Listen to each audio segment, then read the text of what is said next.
April Fool's Day? Bakit nga ba nabansagan ng araw na to na araw ng kalokohan?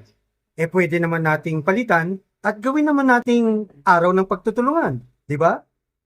Paanong paraan? Madali lang yan.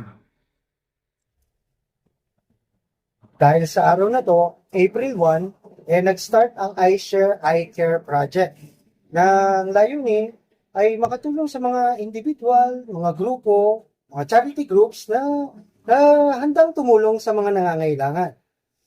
Tayo naman nagtutulungan, hindi naman nagbibilangan. Paano ka makakatulong? For every purchase ng iShare iCare t-shirt, ang proceeds po nito, mapupunta po dun sa charity group na tinutulungan po natin. Kung gusto nyo pong malaman kung sino yung mga tao yung tinutulungan, panoorin nyo po ito.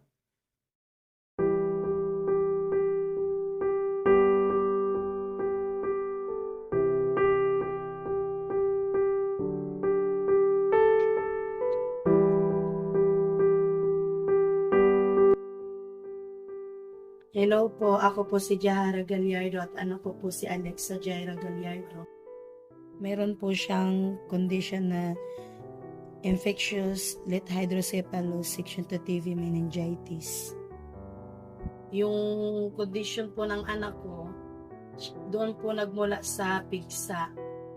Unang anak ko po si Alexa, tapos first time ko po nagkaganito ng anak, kasi normal naman po siya noon.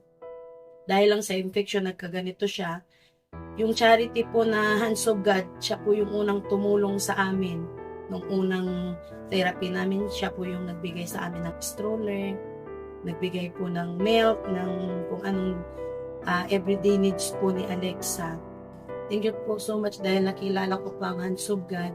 Thank you po kay Lord dahil lahat po ng struggle sa buhay ko nalampasan namin mag-asawa. Ma'am Beth, thank you so much po dahil walang sawa ka pong tumulong sa amin. Tsaka maraming salamat din po sa iShare iCare dahil isa po kami sa napiling interviewin po. Maraming salamat.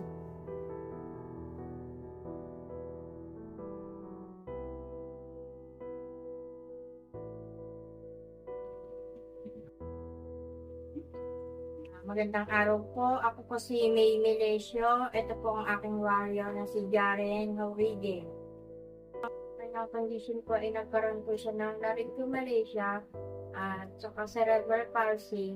Nagkaroon din po siya ng seizure to epilepsy po. Ang naging sakit niya ay since birth po, mula nang pinanganak ko po siya, nilabas po siya na walang umalay, para siyang lantang gulay. Nung nasurvive siya ng mga nurse sa PGH, dinala po siya sa NICO, doon po siya na-admit ng 3 weeks po.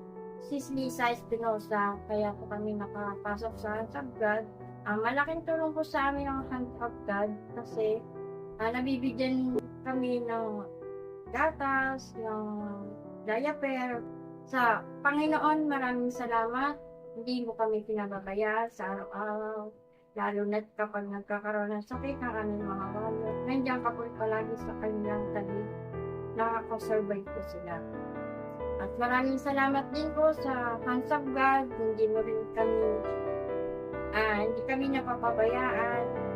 Maraming salamat din sa iShare iCare na isa kami sa nabigyan nyo ng oras at panahon para matulungan po yung aming